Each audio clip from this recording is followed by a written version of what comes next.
Boa noite. Mais de um ano de pandemia e ainda tem gente desafiando o vírus e circulando sem máscara pelas ruas. Um comportamento que pode pôr todo o esforço de controle da Covid a perder, principalmente por causa dos assintomáticos. Esse e outros destaques agora no Jornal Minas, segunda edição.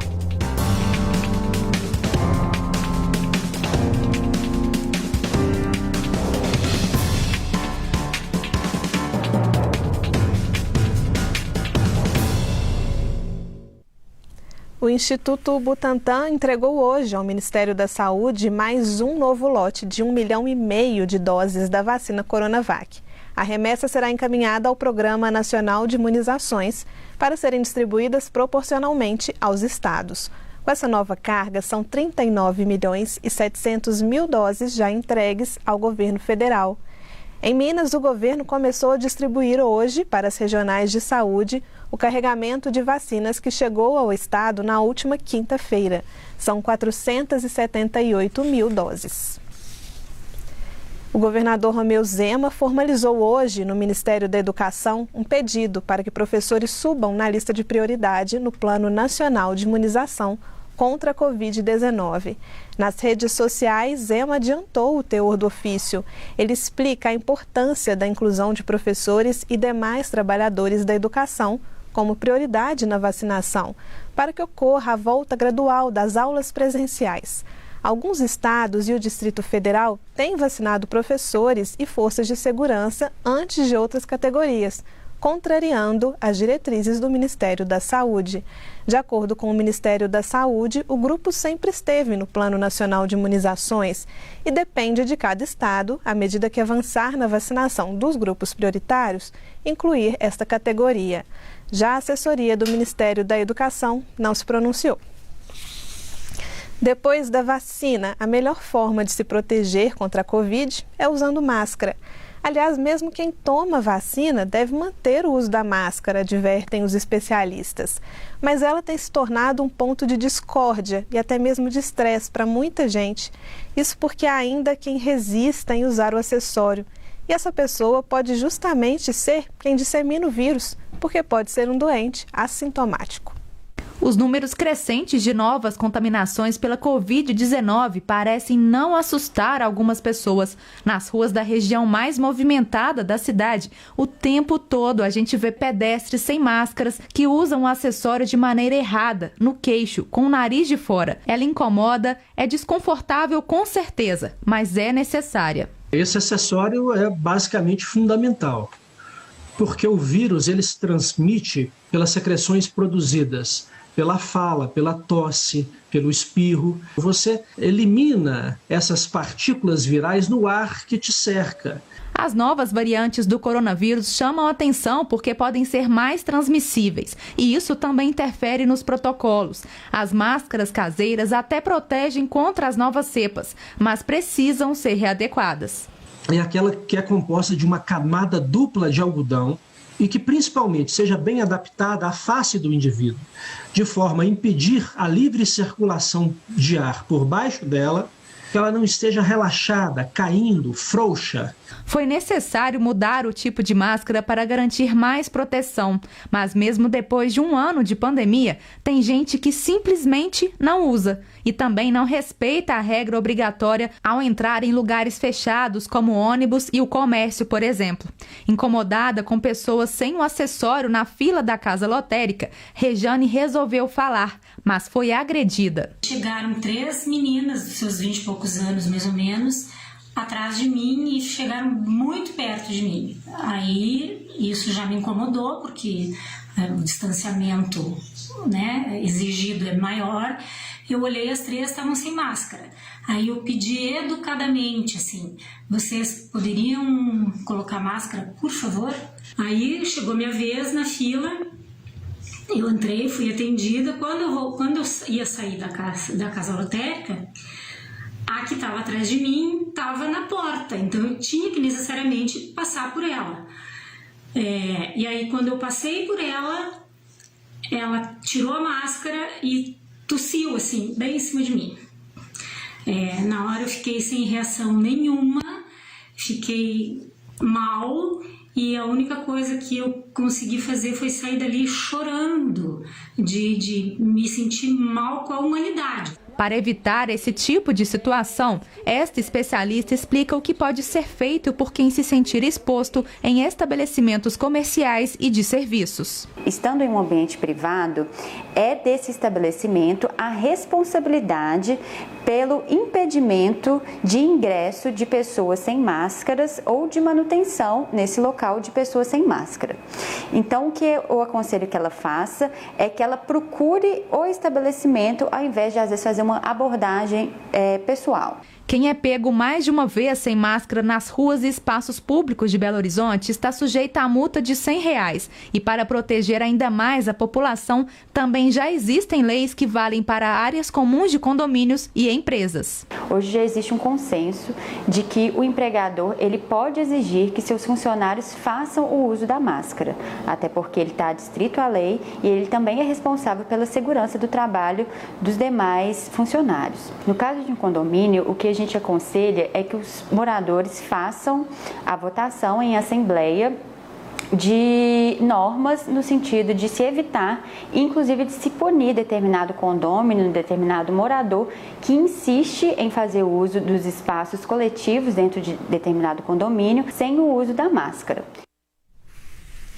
E Minas Gerais registrou 2.841 casos e 86 mortes pelo coronavírus em 24 horas, segundo o boletim da Secretaria de Estado de Saúde divulgado nesta segunda-feira. Com os novos registros, Minas chegou a 1.228.659 casos e 28.090 óbitos. Do total de infectados, 87.830 estão em acompanhamento. A semana começa com um pouco mais de alívio nos hospitais.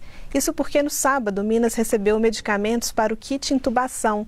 Chegaram ao estado cerca de 15.000 ampolas. Os remédios estavam se esgotando no final da semana passada. Mesmo com o recebimento, a situação é preocupante. O estoque de sedativos ainda é menor do que o recomendável. Os bloqueadores neuromusculares enviados pelo Ministério da Saúde foram disponibilizados a 68 hospitais. A situação era de apreensão em muitas instituições, onde os medicamentos estavam a ponto de se esgotar. No Hospital de Campanha de Birité, o estoque chegou a ficar zerado. No dia 10/4, sábado, com toda a dificuldade, recebemos 400 ampolas do roucurônio, que é o remédio para sedativo para as pessoas que estão entubadas. Então, por isso, esse remédio dessas 400 ampolas era só dar somente para 3 dias, ou seja, no final de terça-feira, essas ampolas já estão encerradas, já acabaram, pelo tanto de hoje que nós temos aí 20 leitos de UTI, sendo assim, 19 nesse momento está ocupado. Mas também nós estamos esperando hoje que venha também chegar aí mais sedativos, não sabemos a quantidade que irá chegar. Os medicamentos de sedação são fundamentais para os pacientes que precisam de ventilação mecânica. Sem os remédios, os internados ficariam acordados com um tubo na traqueia. O desconforto é tanto que é praticamente impossível suportar. Além da facilidade na hora da intubação, permitem que as pessoas tenham um certo conforto durante o período em que estiver entubada e, além de não tornarem esses dias na ventilação mecânica, entubadas, num sofrimento desnecessário, também mantém um determinado padrão de respiração que facilita o funcionamento da máquina, ou seja, do ventilador, e melhora muito a capacidade de oxigenação sanguínea quando você compara com aquelas pessoas que eventualmente não estejam com essas medicações otimizadas e que não permitem um bom funcionamento do aparelho de ventilação mecânica. O governo federal fez uma requisição administrativa e agora os estados dependem do envio do Ministério da Saúde para conseguir os medicamentos. Em Minas, a cada semana, os hospitais informam sobre seus estoques e a Secretaria de Saúde faz o remanejamento dos remédios quando é possível, levando de um hospital que tem mais para o que tem menos. Hoje foi o primeiro dia de vacinação contra a gripe. Nos postos de saúde, muitas dúvidas. A confusão é porque neste ano o grupo prioritário mudou. Os idosos ficaram para depois, já que estão recebendo a vacina contra a Covid. Fazem parte do grupo prioritário definido pelo Ministério da Saúde nesta primeira etapa crianças de 6 meses a menores de 6 anos de idade, gestantes e puérperas, povos indígenas e trabalhadores da saúde. Em Belo Horizonte vai ser um pouco diferente. A vacinação vai ser escalonada, mesmo dentro do grupo prioritário, assim como tem sido a vacinação contra a Covid. Nesta semana, podem receber crianças de 6 a 11 meses e 29 dias, gestantes, mulheres que deram à luz nos últimos 45 dias e trabalhadores da saúde que atuam na linha de frente de combate à Covid. Hoje teve gente que acabou tendo que voltar para casa sem a vacina. Rosiele acordou cedo para ir ao centro de saúde no bairro Santo Antônio, na expectativa de vacinar o filho mais novo. Foi surpreendida, não conseguiu vacinar. Eles nos falaram que a informação que a prefeitura passou para eles era diferente, que é para crianças só até 11 meses, profissionais de saúde só que estão na linha de frente da Covid, não mencionaram nada sobre idosos, então estou indo embora. Belo Horizonte recebeu 86.800 doses da vacina contra a gripe. Nesta primeira fase, a meta é vacinar cerca de 314 mil pessoas. Nesta campanha, a intenção da Secretaria Municipal de Saúde é a de atingir uma cobertura vacinal de 90%, mais de 1 milhão de pessoas.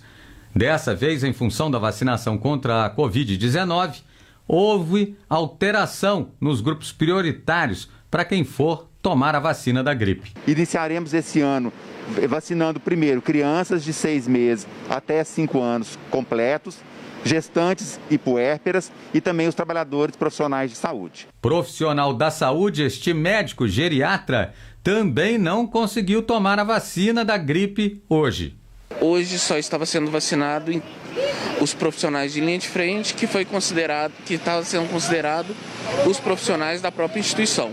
Eu entrei em contato com a prefeitura confirmou essa informação que os postos, em relação aos profissionais de saúde, estão vacinando só a própria equipe e que nos hospitais de SAMUS também vai ter vacinação interna da própria equipe e que os demais profissionais de saúde não tem previsão de quando que vai ser no futuro, e o que foi contrário do que foi divulgado na mídia até agora, que foi divulgado profissionais de saúde em geral. E para quem já tomou a vacina da Covid e também vai tomar a vacina da gripe, os médicos e especialistas alertam que é preciso pelo menos um intervalo de 14 dias entre uma vacina e outra. Quem se vacinou recentemente ou vai se vacinar, o ideal é que espere para tomar a vacina contra a gripe, pelo menos aí uns 15 dias. Tem que privilegiar a vacina contra a Covid. Passados 15 dias da administração da vacina contra a Covid, aí sim a pessoa vai estar pronta para poder se vacinar contra a gripe. A Secretaria Municipal de Saúde de BH informou que a vacinação vai avançar à medida que as doses forem recebidas.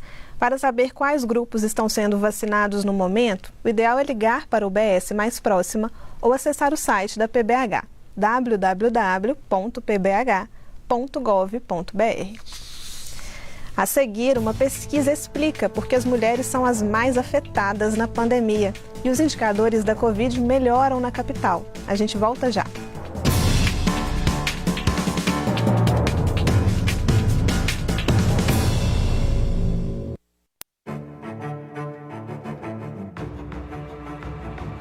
Informar é essencial. Analisar é fundamental. Debater é cultura. Os fatos que você quer saber. Os contextos que você precisa entender. De segunda a sábado, 21h. Jornal da Cultura.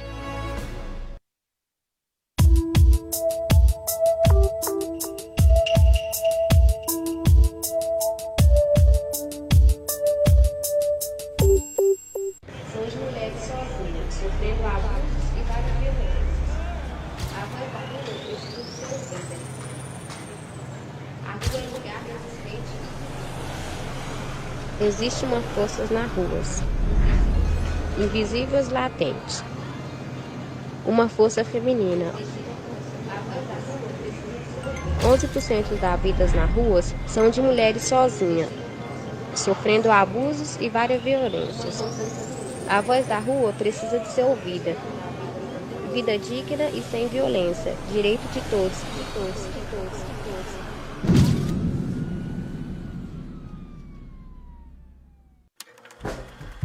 O filme que eu gosto, eu indicaria uma animação. Olha, eu sou cinéfilo, não teria 1000 filmes. Então, que tal participar do Cinematógrafo?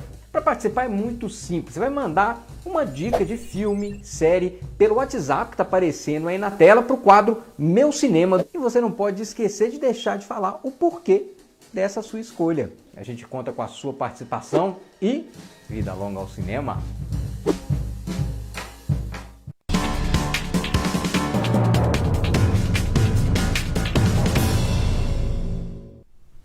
A Justiça deferiu o pedido de recuperação judicial da Samarco, protocolado pelas sócias da mineradora, Vale e BHP Billiton, na última sexta-feira.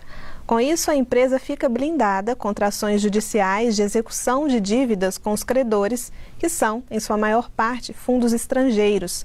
Segundo a Vale, a ação foi necessária para preservar os recursos da empresa, para fazer frente às ações de recuperação dos danos e das indenizações às vítimas.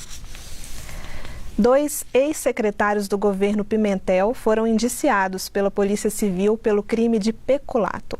As investigações apontam que entre 2017 e 2018, eles teriam desviado mais de 850 milhões de reais em empréstimos contratados por servidores e pensionistas do Estado. O peculato é quando o servidor público desvia o dinheiro em proveito próprio ou de outros. Neste caso, o dinheiro foi desviado para o benefício dos cofres do próprio Estado. Os servidores com empréstimo tinham prestações descontadas em folha, mas o dinheiro não era repassado aos bancos. A estimativa é que 260 mil servidores tenham sido prejudicados com desvio, já que tiveram seus nomes negativados perante os bancos. Veja outros destaques do dia. A Polícia Federal prendeu hoje um suspeito de envolvimento com o tráfico internacional de drogas, organização criminosa e lavagem de dinheiro em Belo Horizonte, durante a Operação Flight Level. Um outro grupo suspeito segue foragido. Foram cumpridos ainda 20 mandados de busca e apreensão. Houve o bloqueio de contas de 29 pessoas físicas e jurídicas, sequestro de 15 veículos, 5 imóveis e 8 aeronaves, além da suspensão das atividades de 6 empresas. As investigações apontam que os envolvidos usavam uma empresa de aviação para o transporte irregular de passageiros e aproveitavam para levar também drogas. Os investigados podem responder pelos crimes de tráfico internacional de drogas, lavagem de dinheiro e organização criminosa, podendo cumprir até 33 anos de prisão se condenados. 4 pessoas de uma família foram presas em Contagem, na região metropolitana de Belo Horizonte, por suspeita de falsificar cosméticos e vender os produtos adulterados para todo o Brasil. Segundo a Polícia Civil, a principal suspeita, uma blogueira com milhares de seguidores nas redes sociais, passava-se por estudante de biomedicina e dizia ter criado métodos exclusivos, principalmente para tratamento de melasmas. Segundo a polícia, a jovem era dona de uma clínica de estética na cidade e cobrava R$5.000 por cursos e cerca de R$1.500 pelos produtos adulterados que chegaram a causar reação em clientes. O grupo deve ser indiciado pelo crime de adulteração de produtos destinados a fins terapêuticos, com pena que pode variar de 10 a 15 anos de prisão. Todos os suspeitos de adulteração dos cosméticos foram ouvidos e liberados. A blogueira suspeita negou as acusações e diz que possui todas as autorizações para os procedimentos. Quem tem direito ao auxílio emergencial, mas não constou na lista de beneficiários da nova rodada divulgada no último 2 de abril, tem até hoje para contestar. Para recorrer e tentar o benefício, é preciso acessar o portal da DataPrev por meio do do Ministério da Cidadania, www.cidadania.gov.br/auxílio. Quem ficou em análise por mais dias e teve o pedido negado depois de 2 de abril, ainda tem mais algum tempo. O cidadão pode recorrer em até 10 dias desde a data em que recebeu a negativa. O desgaste emocional provocado pela pandemia afeta mais as mulheres do que os homens. Foi o que constatou uma pesquisa feita com 175 mil brasileiros. A Tereza Cristina perdeu o emprego na área de vendas há 8 meses. Então, quer dizer, a renda caiu muito, né? Para 1/4, basicamente, do que eu ganhava. Eu tive que me enquadrar, né? Tive que cortar gastos aqui, cortar gastos ali, cortar gastos acolá e verificar o que eu posso economizar para fazer esse dinheiro esticar, render. Isolada e sem trabalho, ela conta que a angústia foi o sentimento que prevaleceu. No começo foi muito agressivo para mim. Eu ficava assim buscando explicações do porquê tudo isso. As mulheres foram mais impactadas emocionalmente pela pandemia do que os homens. Estão mais preocupadas com o contágio e com a queda na renda familiar. É o que revela um levantamento da plataforma BeHup, que utiliza a inteligência artificial para decifrar o comportamento das pessoas, numa metodologia que chama de antropologia digital. Foram analisados áudios e vídeos enviados por mais de 175 mil homens e mulheres de todo o país. O impacto da pandemia nas mulheres atravessa todas as classes sociais. Mais de 60% delas relataram preocupação com a queda na renda, contra quase 48% deles. A mudança na alimentação por restrição financeira foi citada por 53% das mulheres, contra pouco mais de 45% dos homens. 72% delas demonstram preocupação com a saúde mental dos filhos, versus 66% deles. Quando a gente tem 57% das mães da classe D e E falando que estão preocupadas com a saúde mental dos seus filhos, não estamos falando de doença de rico, estamos falando de uma preocupação geral da população. O trabalho é outra preocupação constante para elas. 62% das entrevistadas falou do medo de perder o emprego. Entre os homens foram 55%. Outro dado muito presente no estudo foi o peso emocional que as mulheres carregam pelo cuidado com a família. No cenário pandêmico, são as mulheres que têm que cuidar dos pais, dos mais velhos e dos filhos que estão em casa. Segundo a pesquisadora, esse cenário pode levar ao risco de outra epidemia entre as mulheres, desta vez de depressão. Mais até do que o medo nessas últimas semanas, a tristeza é que mais tem aumentado. Então essa é uma grande preocupação, porque você tem uma melancolia e um estado deprimido da população grande. E Belo Horizonte vai ampliar mais uma vez a vacinação contra a Covid. Na quarta-feira começam a ser vacinados os idosos a partir dos 63 anos.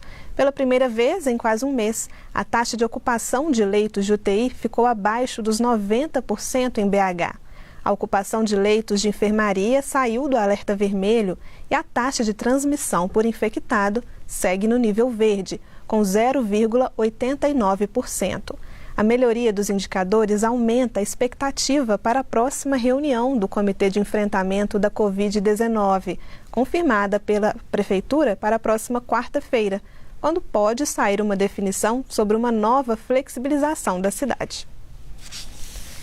Poços de Caldas, no sul do estado, vive o pior momento da pandemia. A rede hospitalar está com 100% da capacidade e, no último sábado, a cidade registrou a primeira morte de um paciente que não teve atendimento adequado. O idoso de 76 anos estava internado numa UPA e aguardava ser transferido para uma UTI.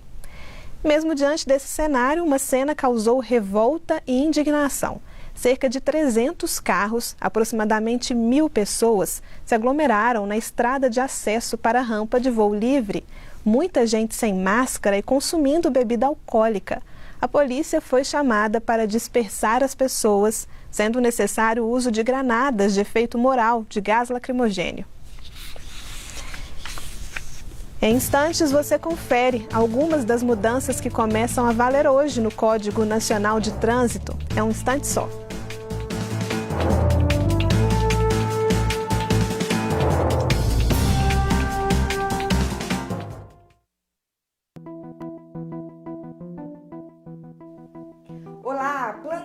sinais para cuidar da imunidade, de sintomas respiratórios, da ansiedade, de depressão moderada. A UFMG criou uma cartilha com orientações sobre o uso dessas plantas durante a pandemia. E na edição de hoje à noite do Opinião Minas, nós vamos aprender a como usá-las. Eu te espero então às 8 da noite. Até lá!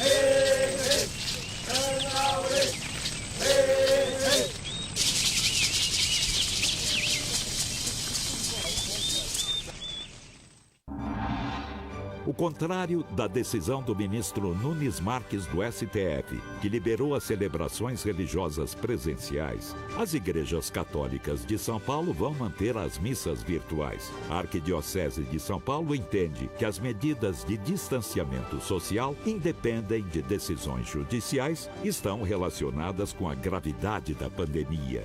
Para falar sobre esse e outros assuntos, o arcebispo Dom Odilo Scherer vai estar no centro do Roda Viva, segunda, 10 da noite.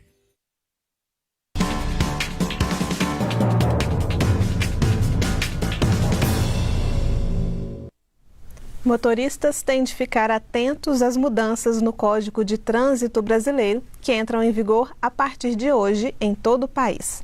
A nova lei prevê uma série de atualizações, como o aumento da validade da Carteira Nacional de Habilitação e dos pontos para suspensão do documento. Com a nova legislação, os exames para renovação da CNH não serão mais realizados a cada 5 anos. A partir de agora, a validade será de 10 anos para motoristas com menos de 50 anos, 5 anos para motoristas entre 50 e menos de 70 e 3 anos para motoristas com idade igual ou superior a 70 anos. Temos que estar revisando e atualizando. Eu vejo dessa forma. Há quem defenda que 10 anos é muito tempo sem que haja um acompanhamento da saúde do motorista. Eu ainda acho importante que a reciclagem seja feita com um pouco mais de precisão, né? Mas para esse especialista, a nova regra vem para reduzir a burocracia. A gente observa que realmente ali você desburocratizou, ou seja, melhorou, né, o tempo, porque a não ser quando você tem algum problema, né, você deve fazer exame, algumas coisas mais, mas eu acho que esse aumento do tempo não piorou, não, ele melhorou. São muitas as mudanças, mas não trataremos de todas elas nessa matéria por questão de tempo. Uma das mais importantes, para além da renovação da carteira, é a relação entre infração e pontuação. Antes, o motorista que recebia 20 pontos na carteira por um período de 12 meses tinha habilitação suspensa. Agora haverá uma progressão nesta suspensão, uma espécie de escalonamento, muito relacionado à infração gravíssima. O condutor terá a habilitação suspensa com 20 pontos se tiver 2 ou mais infrações gravíssimas, como avançar sinal vermelho ou dirigir embriagado. 30 pontos caso tenha uma infração gravíssima na pontuação e 40 pontos desde que não receba nenhuma multa deste tipo. Para nosso especialista em trânsito, mais importante do que a mudança é a obediência à legislação. Uma quantidade maior de infrações menores, eu acredito que tende a causar uma sensação de segurança falsa. Então, assim, já que eu preciso de 40 pontos para estourar o meu limite, então eu posso relaxar um pouco mais. Eu acho que isso também é um pouco perigoso. Os americanos têm um termo muito interessante que é o enforcement. Quer dizer, é a capacidade do governo, né, é o poder da ação. Ou seja, existe a lei, eu faço-a cumprir. Aí cumprir. Então, isso gera no cidadão, né, uma noção mais precisa e profunda de que se ele não obedecer, uma sanção vai estar ali e que ele conhece, porque é uma legislação e ninguém pode dizer que não conhece a lei. Para quem é motorista profissional, a regra é sempre de 40 pontos, independente das infrações. Se enquadram neste perfil taxistas, motoristas de aplicativos, mototaxistas e caminhoneiros. É uma coisa que alimenta a indústria do Detran são esses exames periódicos, né, de 5 em 5 anos, né? E a gente costuma ir nesses locais fazer o exame e nem sai recibo, não custa menos. Eu não acredito que a fiscalização ela exista só no sentido de punição, mas talvez mais no sentido de reeducação mesmo. Futebol. O clássico deste domingo fez jus às expectativas e deixou muita gente surpresa. Um primeiro tempo tenso. Vargas chega nesse lance ameaçando o time celeste, um chute que Fábio defendeu em 2 tempos. Neste outro lance de bola parada, foi a vez do Cruzeiro ameaçar a área do Atlético. Rafael Sobis chegou com perigo ao gol de Everson em um chute rasteiro. Já no segundo tempo, o Galo tentou apertar neste lance que Vargas ficou cara a cara com Fábio, exigindo uma excelente defesa do goleiro cruzeirense. O gol saiu aos 16 minutos. Matheus Pereira avançou com a bola e acionou Rafael Sobis. O camisa 10 entregou um bom passe para Ayrton, que entrou na área e chutou na saída de Everson. Como não podia deixar de ser, o clássico também teve polêmica. Além da reclamação de pênaltis não marcados para os dois times, no final da partida, os atacantes Hulk e William Potker foram expulsos após um início de confusão, que se estendeu até a entrada dos vestiários. Outros 5 jogos completaram a 9ª rodada do Campeonato Mineiro. Em Uberlândia, o time da casa saiu derrotado para o Atlético por 3-2. Cassiano abriu o placar para os visitantes. Vandinho e Henrique Pedroso viraram para o Uberlândia, mas o Wallace marcou 2 vezes e fechou a vitória para o Atlético. Patrocinense e Pouso Alegre ficaram no empate por 1-1. Guilherme Paraíba abriu o placar para o Pouso Alegre e Jean de pênalti empatou para a Patrocinense. O RT e Boa Esporte também ficaram no 1-1. Jefferson abriu o placar para o time de Varginha e Pedro Rosa empatou para os mandantes com um golaço de fora da área. Coimbra e Caldense jogaram no Independência e os visitantes levaram a melhor por 2-0. Caio Ribeiro abriu o placar e Bruno Oliveira definiu a vitória da Caldense. Fechando a rodada, o Tombense recebeu o América e ganhou por 2-1. Daniel Amorim e Keké de pênalti marcaram os gols do time da casa e Anderson diminuiu para o América. O Jornal Minas termina aqui. Siga as nossas redes sociais. Estamos no Instagram, no Facebook e no YouTube. Fique agora com o programa Opinião Minas. Boa noite e até amanhã.